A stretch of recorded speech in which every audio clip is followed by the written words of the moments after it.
ginagawa yung Advent Recollection. Taon-taon, di ba? Meron ba yung Advent Recollection? Taon-taon na pinagdiriwang ng simbahan, ng Advento. Sapagkat ito yung paglalakbay natin tungo sa ating paghahanda sa pagdating ng ating Panginoon. Pero it's more than just a journey of waiting. No? Pero it allows us as well na maging attentive tayo, no? Kung gaano kalapit ang Diyos sa ating buhay. Advent is about that. To allow us to become attentive to God's nearness in our lives. Hindi lang siya yung paghahanda para sa Pasko, but it is a sacred season in which God calls us na maging mapagmadya, maging handa, at upang tanggapin ang nakapagbabagong grasya ng pag-ibig ng Diyos. Kaya nung inihahanda ko ito, sabi ko, taon-taon na nilang ginagawa. Taon-taon siguro pare-pare yung nakakikinggan nila. Ano kayang pwede kong maidagdag, no, para sa kanilang paghahanda para sa panahon ito? Kung kaya, nung ako'y nagninilay din para sa paghahanda nito, naisipan kong gamitin yung apostolic exhortation ng ating Santo Papa ni Pope Leo na Dilexite. Nabasa niyo na po ba yung Dilexite? Nabasa siguro ng iba. So yung Dilexite, ang English niya ay, I have loved you. Iniibig ko kayo. Minamahal ko kayo. So it echoes God's tender, God's unwavering love. A love that does not, na hindi malayo sa ating buhay, kundi patuloy na pumapasok sa atin. At sinasabi ni Pope Leo dito sa dokumentong ito na yung reality kung saan yung mga mahihirap ay kailangan pagtuunan ng pansin. At sinasabi rin niya na yung mga marginalized, no, yung mga nasa laylayan ng lipunan, ay hindi lamang mahalaga sa buhay natin bilang mga Kristiyano, bilang mga sumusunod kay Kristo, kundi sila ay it is relational. Ito yung pakikipag-ugnayan natin sa bawat isa. Hindi mo pwedeng sabihin, mahal ko kayo, wala mo na ugnayan sa inyo. Dapat merong ugnayan. It is always love is relational. Sinasabi rin niya na love is incarnate. Anong incarnate? Nagiging karne. Totoo! Incarnate means pagiging karne, pagkakatawang tao. So, ibig sabihin ng incarnate is isinabubuhay. No? Kaya nga yung term natin, incarnation, di ba? The incarnation of Christ, the incarnation of God, ang pagkakatawang tao ng Diyos. Ang pag-ibig ay nagkakatawang tao. Ang pag-ibig ay sinabubuhay. At sinasabi din niya na ang pag-ibig ay nakapagbabago. Hindi mo pwedeng sabihin, mahal kita, pero lagi mo namang sinasaktan. Anong klaseng pag-ibig yun? No? Oh, tough love daw. Ano mo bago ka din? No? Hindi pwedeng tough love. So, kailangan may pagbabago. So, bakit ko pinili itong text na ito sa inyo, Dilexite? I encourage you pag-uwi ninyo, maybe before Christmas, no? Unti-unti yung basahin. No? Mga 10 paragraphs each day. By the time na darating ang Pasko, nabasa nyo na yung kapuan. Nasa Vatican.pa na website. I-search nyo, Dilexite. So, pinili ko to sapagkat alam ko na you understand deeply what it means to give without always being saved. No, na hindi, yung nagbibigay tayo na hindi nakikita ng iba. To care without being acknowledged. To sacrifice always without being always understood. Kaya para sa akin, napakaganda nitong text na ito sapagkat it speaks into our very reality para sa ating lahat. Na tayong lahat ay mahal ng Diyos. And it is not just an idea, it is not just isang pangako lamang na hanggang pangako lang, kundi ito'y isang katotohanan na kasama na sa ating buhay. It is woven into the fabric of our life. Kung saan tayo ay kinatatagpo ng Diyos kung nasaan man tayo. Kinatatagpo ng Diyos tayo sa ating karughaan. Kinatatagpo tayo ng Diyos sa ating kahirapan. Kinatatagpo tayo ng Diyos sa ating kapaguran. Sa panahong tayo'y nananahimik tuwing tayo pagising natin sa umaga upang ihanda na naman natin ating sarili sa pakikipagpagpakan sa trabaho. In the hours when we are tending to the elderly or to children, no?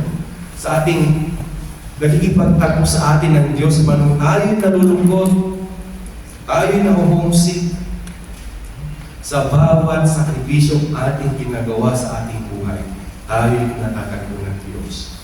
At ang panahon ng Advento, the season of Advent, then invites us to recognize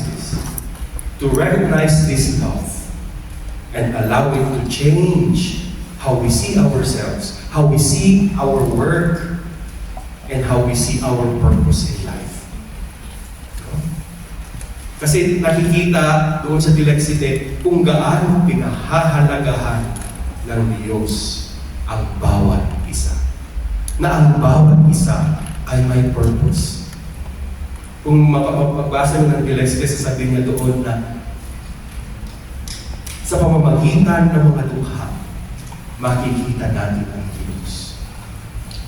Ang ibig sabihin, kung tayo dukha, sa pamamagitan ko, nakikita rin sa akin ang Diyos. Kung kahit magandang pagnilayan natin ngayong panahon ng Advento, kung paano nagkatawang tao ang Diyos sa pamamagitan din natin. So, let us ground ourselves in a core truth of the Scripture and Christian tradition. Sinasabi sa Dilexite at sinasabi sa mga dokumento ng ating simbahan na ang Diyos has a preferential option for the poor. Preferential love, may natatanging pag-ibig sa mga mahihirap, sa mga mapakumbaba, sa mga nasa laylayan ng lipunan, those who are vulnerable, sa mga mahihina, sa mga hindi nakikita sa lipunan. And this doesn't mean that because they are deserving, but because God's heart naturally moves towards those who are burdened. Malapit ang Diyos sa mga mahihirapan, sa mga taong mabibigat ang mga dala-dala, sa mga taong nanganganib, no, ang kanilang dignidad, those whose dignity is threatened. Sabi nga dun sa Exodo, no? Nakikita ko yung kahirapan ng mga tao, naririnig ko ang kanilang sigaw. At naririnig ako upang sila'y aking iligtas. I have seen the affliction of my people. I have heard their cries. I have come down to deliver them. Tignan ninyo kung ano yung paggalaw ng Diyos. Diyan lang, napakaiksing verse sa ating sa pagbasa, no? Sa Exodo. It's very short. It's just 3 short sentences. Pero makikita niyo dyan sa 3 sentences niyan kung paano gumalaw ang Diyos. Ang Diyos nakakakita. I have seen the affliction of my people. Ang Diyos nakaririnig. I have heard their cries. I have come down. Ang Diyos gumagalaw, bumababa. I have come down to deliver them. God acts. God sees, God hears, God moves, God acts. Ganyan gumalaw ang Diyos. At ganito yung pag-ibig na tunay na bumababa. Ang pag-ibig na tunay na pumapasok sa kahirapan. Ang pag-ibig na nakapag-restore ng ating dignidad bilang kanyang mga anak, bilang mga tao. At ito'y pinaralalim ni Pope Leo sa kanyang Dilexicem. Sinabi niya na, on the wounded face of the poor, we see the sufferings of the innocent, and therefore, the suffering of Christ Himself. Ibig sabihin na yung mga mahirap, hindi lang basta tutulungan, sila mismo ang nagpapakita sa atin ng pagmumukha ng Diyos, ng mukha ng Kristo. Kung kaya't yung kanilang mga struggles, they are sacred. No? They are holy. Banal ang kanilang pinagdadaanan sapagkat si Kristo ay nakikiisa sa kanila. No? Doon sa pagkakatawang tao ng Diyos, hindi pinili ng Diyos na maging mayaman, di ba? Pumasok siya, pinanganak siya sa kalukhaan. He was raised in an ordinary town, hindi sa isang malaking city, hindi sa kagaya ng Hong Kong. And he immersed in daily labor. Kasi kung titingnan natin, babasahin natin yung Biblia, ano yung mababasa natin? Pinanganak si Jesus hanggang sa siya ay nawala sa templo, di ba? Tapos wala na. Sumunod, nang siya ay mabinyagan na. So, anong nangyari in between? No? Pagkatapos niya nawala sa templo, at siya nabinyagan, mga 20 plus years. Ano niyang nangyari in those 20 plus years? Siyempre, nabuhay siya in an ordinary way. Nagtrabaho siya kasama ng kanyang ama. And because of this, the work of everyday people, especially the quiet work done in love, has immense value in God's eyes.